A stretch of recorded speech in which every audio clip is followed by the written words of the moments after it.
మా ప్రాంతంలో జరుగుతున్న 2015 సంవత్సరం నుంచి అప్పుడు అధికార పార్టీ అయినటువంటి బీఆర్ఎస్ పార్టీ ఫార్మాసిటీ పేరు మీద భూసేకరణ కోసం బలవంత భూసేకరణ చేపట్టింది.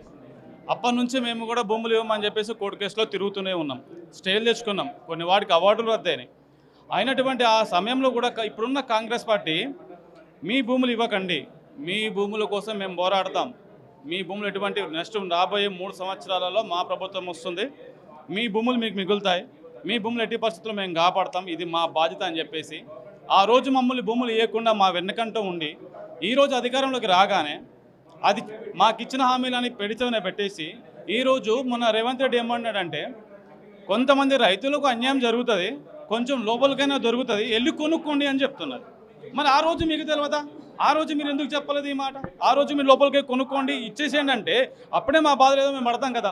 ఆ రోజు ఇవ్వకండి అని చెప్పేసి మమ్మల్ని ముందుకు నూకి ఈ రోజు నువ్వు అధికారంలోకి రాగానే నాకేం సంబంధం లేదని చెప్పేసి తప్పించుకుంటే మా రైతులు మరి మా బతుకులు ఏం కావాలి? మీకు ఇష్టం వచ్చిన మీ రాజకీయ లబ్ధి కోసం మీరు ఇష్టం వచ్చిన హామీలు మీరు ఇచ్చుకుంటూ పోతారు. మిమ్మల్ని నమ్ముకొని మేము రైతులు అవలాగాలం కావాలా? మేము ఆగం కావాలా? ఫార్మాసిటీ వల్ల ఉద్యోగాలు కనిపిస్తామని చెప్పేసి అంటున్నారు. ఇప్పుడు సరే మీకు ఉద్యోగాలు వస్తాయి, డెవలప్ అవ్వాలి, నేను కాదంటలేను.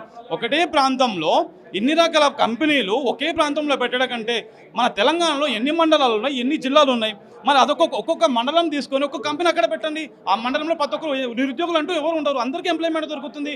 ఒక్కటి వదిలిపెట్టేసి అందరినీ తీసుకొచ్చి అన్ని కంపెనీలు ఒకటే దగ్గర పెడతా అంటే ఎంతమందికి అక్కడ ఉద్యోగాలు వస్తాయండి?